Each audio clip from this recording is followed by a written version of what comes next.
අයිබෝවන් අද මම කතා කරන්න යන්නේ කාන්තාවන්ට පියයුරු පිළිකාවෙන් ගැලවීමට ඇති ප්‍රධානතම ක්‍රමවේදය ගැන. මේ ක්‍රමවේදය අනුගමනය කරන දියුණු රටවල කාන්තාවන් විශාල ප්‍රමාණයක් මේ වෙනකොට පියයුරු පිළිකාවෙන් ගැලවීමට හැකියාව ලබාගෙන තියෙනවා. නමුත් අවාසනාවකට වගේ මට හොඳ විශ්වාසයක් තියෙනවා ලංකාවේ කාන්තාවන්ගෙන් බහුතරය මේක ගැන අහලවත් නැතුව ඇති කියලා. ඉතින් මතක තියාගන්න ලංකාවේ ප්‍රමුඛතම පිළිකාව තමයි පියයුරු පිළිකාව. පියයුරු පිළිකාව වැඩියෙන්ම හැදෙන්නේ අම්මලට. එතකොට හදිසියේවත් පියයුරු පිළිකාව වැළඳිලා යම්කිසි මවක් ඒ ප්‍රතිකාර සාර්ථක වෙන්නේ නැතුව මිය ගියහොත් මිය යන්නේ ඒ තැනැත්තිය පමණක් නොවේ මුළු පවුල් සංස්ථාවම මිය යනවා. මේක හොඳට මතක තියාගන්න. මේ රෙස්පොන්සිබිලිටි එක ගන්න. මේ රෙස්පොන්සිබිලිටි එක ගන්න එක ඉතාමත්ම වැදගත්. ඔබ ඔබගේ ළමයින්ගේ අනාගතය ගැන හිතනවා, සැමියාගේ දියුණුව ගැන හිතනවා. ඒ හැම දෙයක්ම හිතන අතරේ හිතන්න ඔබ නැති වුණොත් මේ ඔක්කොම කඩාගෙන වැටෙනවා කියන එක. ඒක තමයි මම දැන් අද උගන්වන්න යන්නේ කොහොමද මේ ස්වයං පියයුරු පරීක්ෂාව කියන ක්‍රමවේදය කරන්නේ කියලා. ඔය 70-80 ගණන් වල හිටියා ශ්‍රී ලංකාවේ එක්තරා දේශපාලඥයෙක් JR කියලා. ඔහු ප්‍රකාශයක් කරා තමන්ගේ ආරක්ෂාව තමන් සලස ගන්න ඕනේ කියලා. ඒක ඒ අවස්ථාවට නම් පොඩ්ඩක්වත් ගැලපුණේ නෑ. නමුත් මේ මොහොතේ නම් ඒක ගැලපෙනවා. දැන් ඇත්තටම මෙතනදී තමන්ගේ ආරක්ෂාව සපයා ගන්න ඕනේ තමන්. තමන් දැනගන්න ඕනේ පියයුරු පිළිකාවක් ඉතාමත්ම මුල් අවදියේදීම හඳුනා ගන්න. හඳුනාගත්තට පස්සේ වහාම වෛද්‍යවරයෙක් ගාවට යන්න. අර මං ඉස්සර කියලා තියෙන patient delay කියලා එකක් ගැන. patient delay එක අවම කරගෙන ඕකේ මම ඉක්මනටම දැන් සුසුකම් තියෙන වෛද්‍යවරයෙක් ගාවට යනවා කියන එක ගැන හොඳ අවබෝධයක් ඇති කරගන්න ඕනේ. දැන් අපි බලමු කොහොමද මේ ස්වයං පියයුරු පරීක්ෂාව සිදු කරන්නේ කියලා. මේ පරීක්ෂාව සිදු කරන්න අවශ්‍යයි මූලික වශයෙන් දේවල් 3ක්. පළවෙනි දේ තමයි දින දර්ශනයක් අවශ්‍යයි. අලුත් දින දර්ශනයක්. මතක තියාගන්න මේ ක්‍රමවේදය කරන්නේ මාසෙකට එක සැරයයි. මාසෙකට එක සැරයයි. ඒ හින්දා අපිට අවශ්‍යයි දින දර්ශනයක්. මේ දින දර්ශනය හැබැයි මේකටම වෙන් කරපු දින දර්ශනයක් වෙන්න ඕනේ. මේකේ වෙන අනම්මනම් වල්පල් ලියන්න බෑ. මේ දින දර්ශනය මේ ස්වයං පියයුරු පරීක්ෂාව සඳහාම වෙන් කරගත්ත දින දර්ශනයක් වෙන්න ඕනේ. ඊළඟ දෙවෙනි එක තමයි පිටු 40ක පොතකුයි පැන්සලකුයි. පැන්සල වඩා හොඳයි කියලා හිතනවා. මොකද පොඩි වැරද්දක් ආවත් ඒක අයින් කරන්න පුළුවන්. පැන්සලකුයි. ඊළඟට අවශ්‍යයි තමන්ගේ උඩුකය හොඳට පේන කණ්ණාඩියක්. පෞද්ගලිකත්වයේ රැකෙන තැනක පවතින සාලෙක තියෙන එකක් නෙවෙයි. පෞද්ගලික හොඳම දේ බාත්රූම් එක වගේ තියෙන කණ්ණාඩියක්. තමන්ගේ උඩුකය හොඳට පේන. මේ තුන තමයි අවශ්‍ය.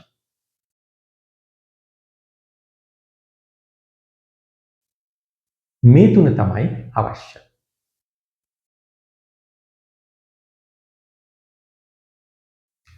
දැන් අපි බලමු මාසේ කවදද මේක සිදු කරන්නේ කියලා.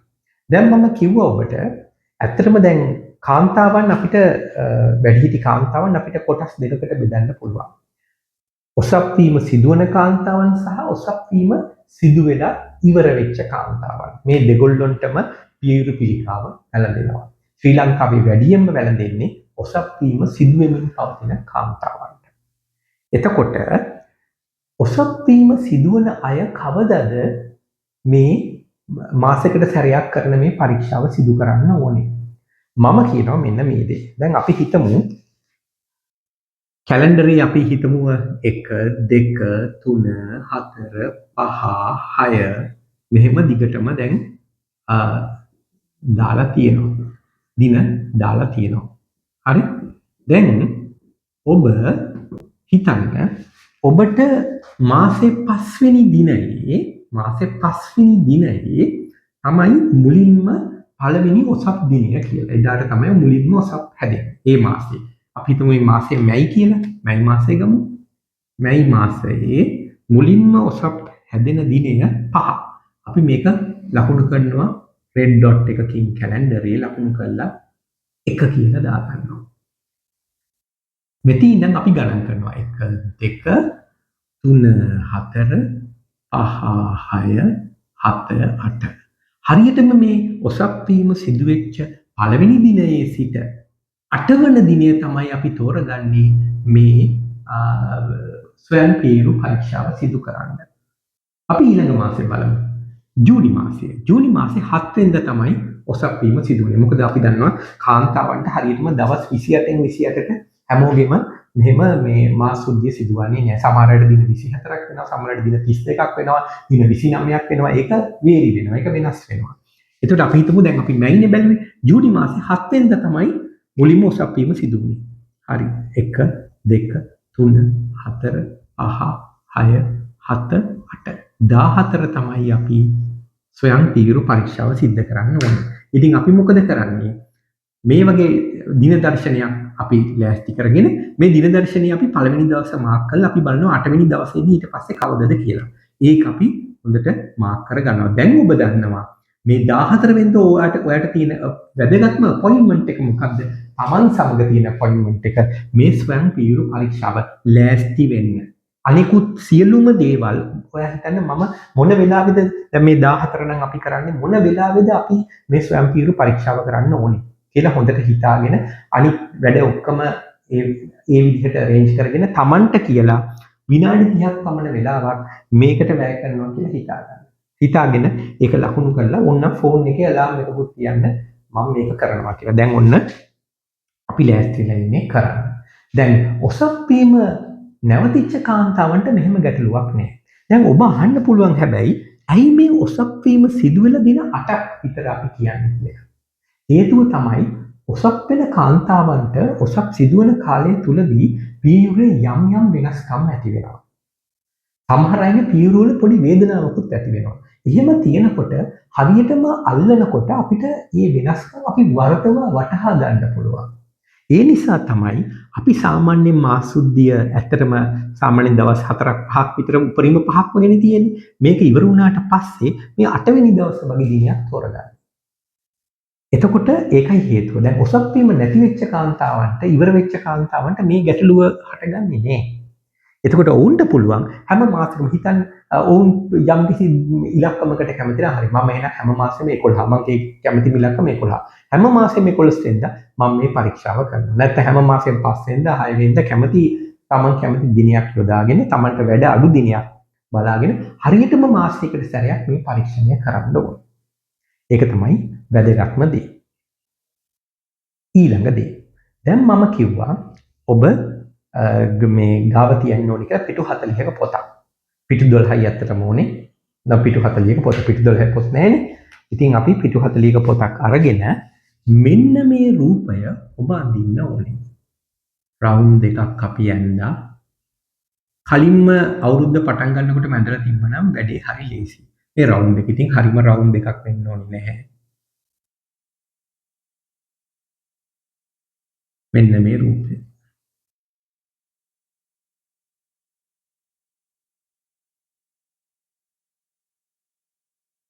මෙන්න මේකයි ඔබ අඳින්න ඕන රූපය.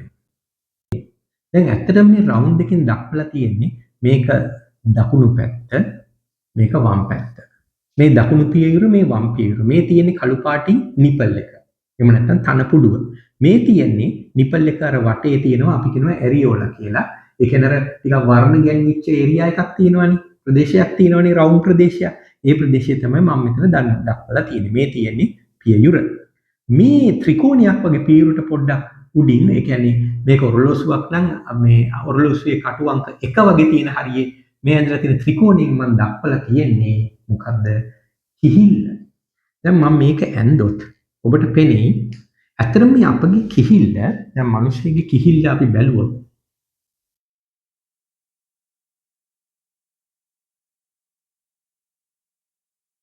කොහොමයි පියවර එන්නේ? කොහොමයි පියවර එන්නේ? මේ ඒරියා එක ඔබට බැලුවාම පෙනෙයි මේක නිකන් ට්‍රයැන්ගල් එකක් වගේ මේක හරියට ත්‍රිකෝණයක් වගේ මේ ඒරියා එක. මේක තමයි අපි ඇඳලා තියෙන්නේ මෙතන. හරි? මේක තමයි අපි මෙතන ඇඳලා තියෙන්නේ. ඔබ හොඳට බලනවා නම් ඔබට පෙනෙයි මේ ප්‍රදේශය ත්‍රිකෝණාකාරයි. ඒ නිසායි මම ත්‍රිකෝණයක් එතන ඇඳලා තියෙන්නේ. ඉතින් මම හිතනවා ඔබට තේරුම් යන්න ඇති කියලා මේක හොඳට මොකක්ද අඳින්න ඕනේ කියලා. හරියට බස් එක මතක තියාගන්නකො. හරි? හරියට බස් එක වගේම තමයි රූපය අඳින්න ඕනේ. ඇන්දට පස්සේ මේ හැම වෘත්තයක්ම සර්කල් එකක්ම මෙහෙම කොටස් 4කට බෙදා ගන්න. වෛද්‍යවරු සාමාන්‍යයෙන් මේක කරනවා. සාමාන්‍යයෙන් ගොඩක් පොත්වල ඔය මේ ස්වයංපීරු පරීක්ෂාව ගැන කියනකොට මේක කියන්නේ උනට මම නම් කියන්නේ ඔවුන් රෝගීන්ට වෙන බොළඳ දේවල් කියනවා. මේ විදිහට වටේ අල්ලලා බලන්න, උඩ ඉඳන් පහළට අල්ලලා බලන්න, එක විදිහේ ඒවා කියනවා. මං කියනවා මේක වඩාත් විද්‍යාත්මකයි කාන්තාවන් දැනගන්නට. අපි පීරු මෙහෙම කොටස් 4කට බෙදනවා. මම ග්ලව් එකකට හුලං පුරවා පියයුරක් නිර්මාණය කරා. මේ තියෙන්නේ තනපුඩුව, මේ තියෙන්නේ ඇරියෝල එක, මේ තියෙන්නේ පියයුර. ද්විමානව අපි මේක අඳිනකොට මේක වෘත්තයක් වගේ තමයි අපිට අඳින්න වෙන්නේ. දැන් මම මේ පියයුර කොටස් 4කට බෙදනවා.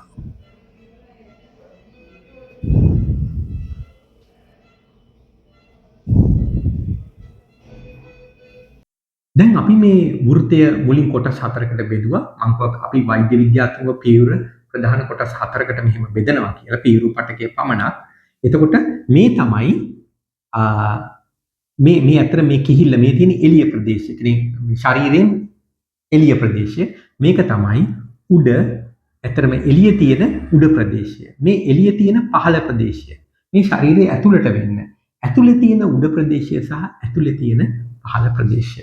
දැන් මේකට අපි සාමාන්‍යයෙන් යොදන වචන තමයි මේක අපි කියනවා upper outer quadrant කියලා කියනවා. UOQ. මේක අපි කියනවා lower outer quadrant කියලා. මේක එළියේ තියෙන උඩ ප්‍රදේශය, එළියේ තියෙන පහළ ප්‍රදේශය. මේක upper inner quadrant කියලා කියනවා. ඇතුළේ තියෙන උඩ ප්‍රදේශය. මේ කොටස lower inner quadrant කියලා අපි කියනවා. හරි? UOQ, LOQ, UIQ, LIQ. ඕගොල්ලෝ හැබැයි මේවා දැනගන්න කිසිම අවශ්‍යතාවයක් නැහැ. ඕගොල්ලෝ දැනගත්තා නම් ඇති හොඳටම මොකද්ද මෙහෙම කොටස් 4කට බෙදනවා කියලා. ඇයි මම කියන්නේ මේ කොටස් 4ට බෙදන එක ඕගොල්ලන්ට වැදගත් කියලා. ඒක තමයි දැන් ඔබ මේ ස්වයංපීරු පරීක්ෂාව ඔබගේ රූපය ඔබ මෙහෙම රවුන්ඩ් එක ඇඳලා ඊට පස්සේ මෙහෙම එක කොටස් 4කට බෙදලා ඔබගේ රූපයේ ඔබට දැනෙනවා මෙන්න මේ ප්‍රදේශය කියන්නේ ඇතුළත පහළ ප්‍රදේශයේ යම් කිසි ඝනවීමක් තියෙනවා කියලා. ගෙඩියක් නෙමෙයි. ගෙඩියක් තිබුණොත් නම් බල ඉන්න එපා. වහාම වෛද්‍යවරයෙක් හම්බ වෙන්න යන්න. හැබැයි ගෙඩියක් නෙමෙයි නිකන් පොඩි ඝනවීමක් දැනෙනවා. ඒ දැනෙනවා නම් ඒක පොඩ්ඩක් මාක් කරගන්න ඕනේ මේ රූපයෙන්. ඒක ලේසි. එතකොට ඊළඟ මාසේ අපි පරීක්ෂා කරලා බලද්දි මොකද වෙන්නේ? අපි දන්නවා කලින් මාසේ මෙන්න මෙතන මේ හරියේ කියන්නේ මේ ඇතුළත පහළ ප්‍රදේශයේ මේ හරියේ තියෙනවා පොඩි ඝනවීමක් තිබිලා තියෙනවා. මම විශේෂයෙන්ම මේ ප්‍රදේශය දැඩි කල්පනාවෙන් බලන්න ඕනේ. ඊළඟට බලද්දි ඒ ප්‍රදේශයේ මොකක්වත් නැත්තම් හිතට සන්තෝෂයි. මුකුත් නැහැ. දැන් මේ ප්‍රදේශයේ මුකුත් තිබ්බ නැත්තම් ගැටලුවක් නැහැ. හරි? හිතට සන්තෝෂයි. හැබැයි බැරි වෙලාවක ඒ ඝනවීම ටිකක් තව ටිකක් තදින් ක්‍රමක්‍රමයෙන් ගෙඩියක් බවට පත් වෙනවා වගේ හැඟීමක් එනවා නම් ඔබට පුළුවන් වහාම වෛද්‍යවරයෙක් හම්බ වෙන්න යන්න. ඒකයි මෙහෙම කොටස් 4කට බෙදා ගන්න තියෙන වැදගත්කම. දැන් ඔබට ඕන නම් මේක මේ නම් දාන්න නැතුව මේක 1 2 3 4 කියලා ක්ලොක් වයිස් මෙහෙම නම්බර දාගෙන යන්න පුළුවන්. නැත්නම් A B C D කියලා ඔයාලට කැමති දෙයක් කරන්න පුළුවන්. මේ කොටස් 4ට ඔයාලට ඕන නමක් දාගන්නත් පුළුවන්. නැත්නම් රූපේ මෙහෙම ඇඳලා ඔබට ඉතාමත් පැහැදිලි කොතනද මේ ගෙඩිය තියෙන්නේ කියලා.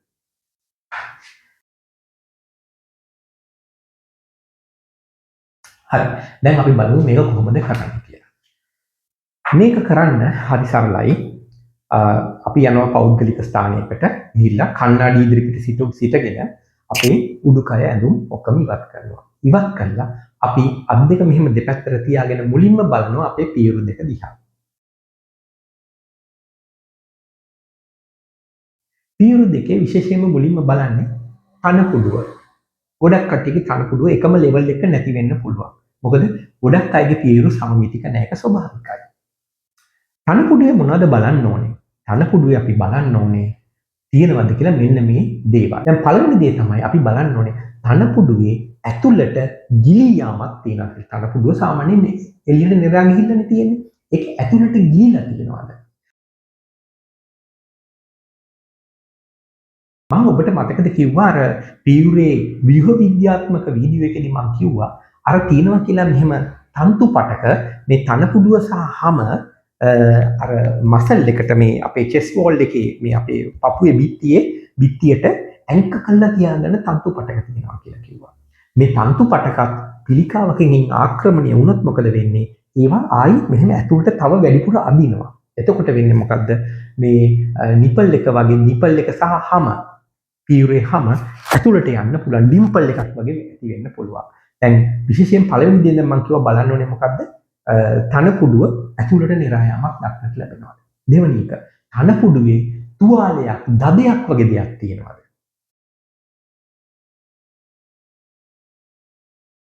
ඒක.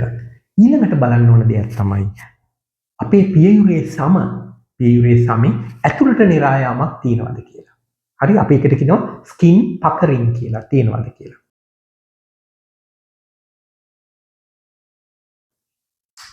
ඊළඟ එක තමයි එකක් භයානක දෙයක්. මේකෙන් සාමාන්‍යයෙන් අදහස් වෙන්නේ මේක පොඩ්ඩක් උඩු දුවපු පිළිකා තත්ත්වයක් කියලා. තමන්ගේ පියයුරේ සම දොඩම් ලෙල්ලක් වගේ වෙලා තියෙනවද කියලා. ඔබ දැකලා තියෙනවනේ දොඩම් ලෙල්ල බලන දොඩම් ලෙල්ල හයියයි. ඒ වගේම මෙහෙම පුංචි ටිට් දක්නට ලැබෙනවා.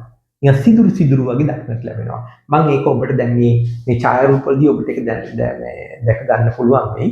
මේකට අපි කියනවා ප්‍රංශ භාෂාවේ වචනයක් තමයි අපි පාවිච්චි කරන්නේ පොඩොරාන්ජ් අපියරන්ස් කියලා. පොඩොරාන්ජ්. හරියට දොඩම් ලෙල්ලක තියෙන මතු පිට වගේ පියයුරේ සම තියෙනවා නම් හොඳ ලක්ෂණයක් නෙමෙයි. කරුණාකරලා වෛද්‍යවරයෙක් හම් වෙන්න ඉක්මනටම යන්න. මේක තමයි අපි මුලින්ම අත් දෙක දෙපැත්තට තියලා බලන්නේ. ඊට පස්සේ ඔය ටිකම අපි බලනවා අත් දෙක මෙහෙම උඩට උස්සලා.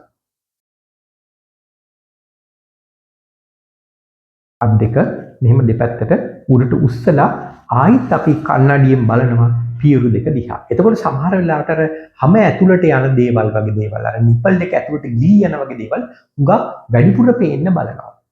ඒක තමයි දෙවෙනි එක. දැන් අපි හදනවා අපේ පියුරු පරීක්ෂා කරන ආකාරය කරන්නේ කොහොමද කියලා බලන්න. මතක තියාගන්න. අපි දැන් හිතමු වම් පියුර අපි පරීක්ෂා කරනවා කියලා. අපි වම් අත උස්සන්න ඕන. උස්සලා මොකද කරන්නේ? වම් පියුර පරීක්ෂා කරන්නේ දකුණු අතේ. දකුණු පියුර පරීක්ෂා කරන වෙලාවදී දකුණු අත උස්සලා ඒක පරීක්ෂාව සිදු කරන්න ඕනේ වම් අතේ. ඒක තමයි අපි කරන්න ඕනේ.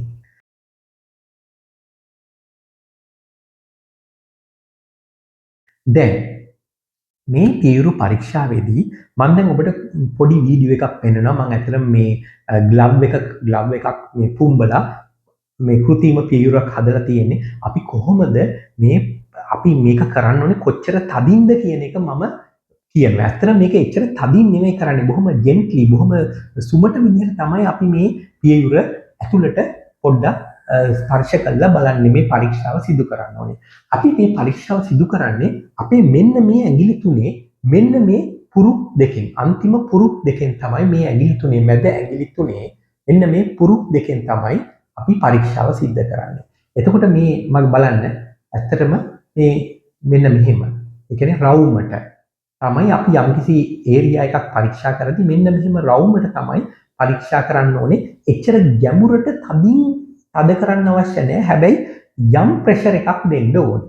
හරි යම් ප්‍රෙෂර් එකක්. හරියට බැලුමක් ටිකක් පොඩි ප්‍රෙෂර් එකක් දීලා ඇතුළට තද කරනවා වගේ. මොකද පියුර කියන්නේ ඝන දෙයක් නෙවෙයි. පියුර හරි සොෆ්ට්.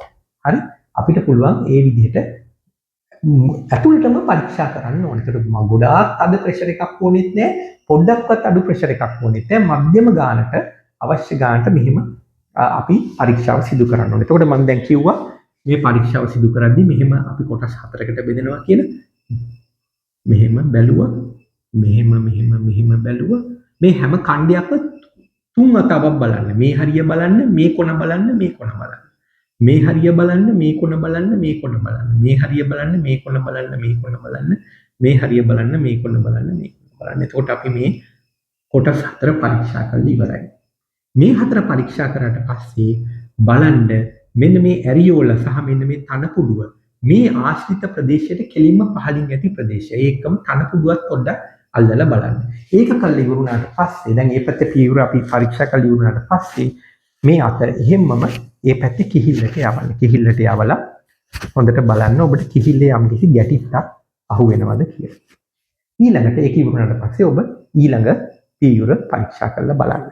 දැන් මේ විදිහට තමයි අපි පියවර පරීක්ෂාව ස්වයං පියවර පරීක්ෂාව සිද්ධ කරන්නේ. පියයුරේ හැම ඛණ්ඩයක්ම මෙන්න මේ ආකාරයට පරීක්ෂා කරලා බලන්න ඕනේ.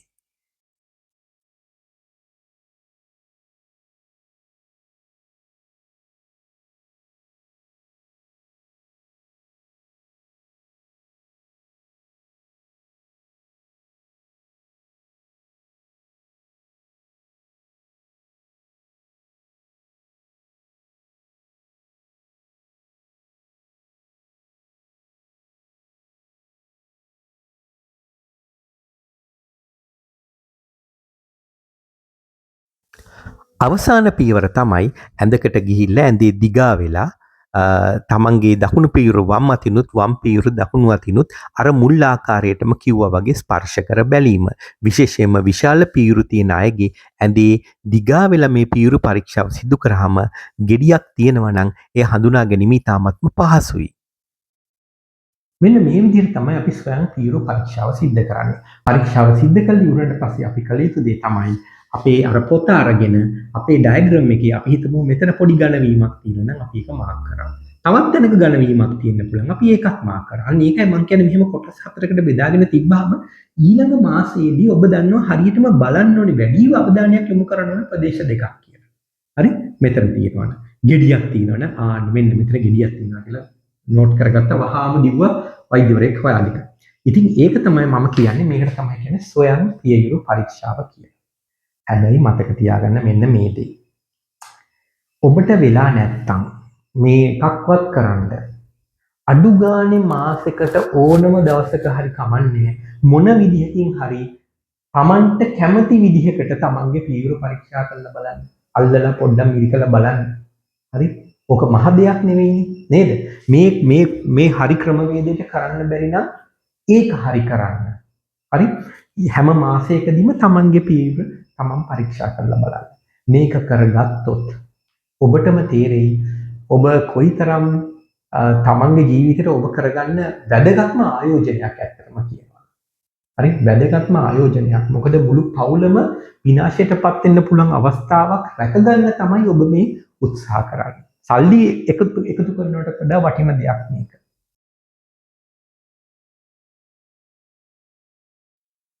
දැන් මම වැදගත් දෙයක් ඔබට කියන්නම්. මේක ඉතාමත්ම වැදගත්. මේ ස්වයං පියවර පරීක්ෂාව කාන්තාවක් කරන්න පටන් ගන්න ඕනේ මොන කාලයකද?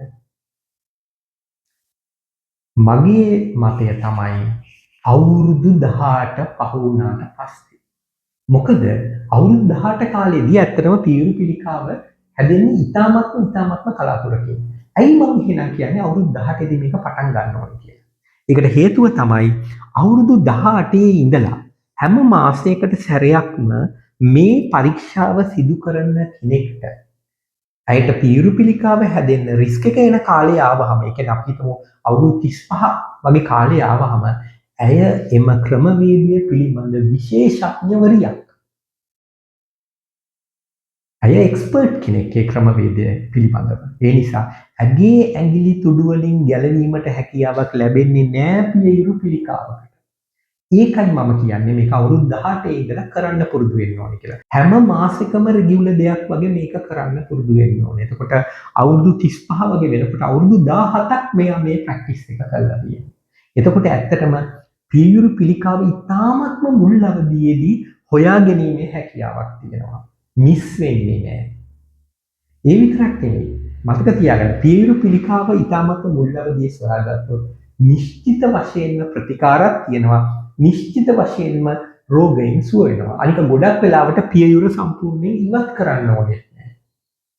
ඇයි පියයුර පිළිකා අන්තිමට එළියට පැනලා ඉහඳ පණුව ගහන තත්වයට පත් වෙනකල් ඉන්නේ මම මගේ ඇස් දෙකෙන් දැකලා තියෙනවා. ගිය මං හිතන්නේ පසුගිය අවුරුදු 17ට මම පියයුරු පිළිකා ශල්‍ය කර්ම 9000ක් පමණ කළා තියෙනවා. මම දැකලා තියෙනවා දකින්න ඕන නැති දේවල්. ඉහඳ පණුව ගහන ඒවා.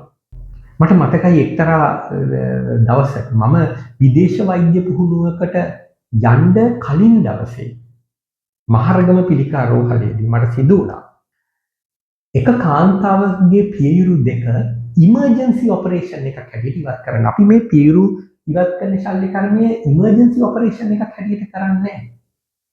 මොකද හේතුව මේ පිළිකා දෙක උඩුදුවල එළියට පැනලා දෙපැත්තෙන්ම ලේ ගලනවා. චටචට ගාලා ලේ ගලනවා. ඉතින් මේ ලේ ගලන එක නවත්තන්න පියයුරු දෙකම ඉවත් කරන්න සිදු වුණා. ඇයගේ රැකියාව ඔබ දන්නවා.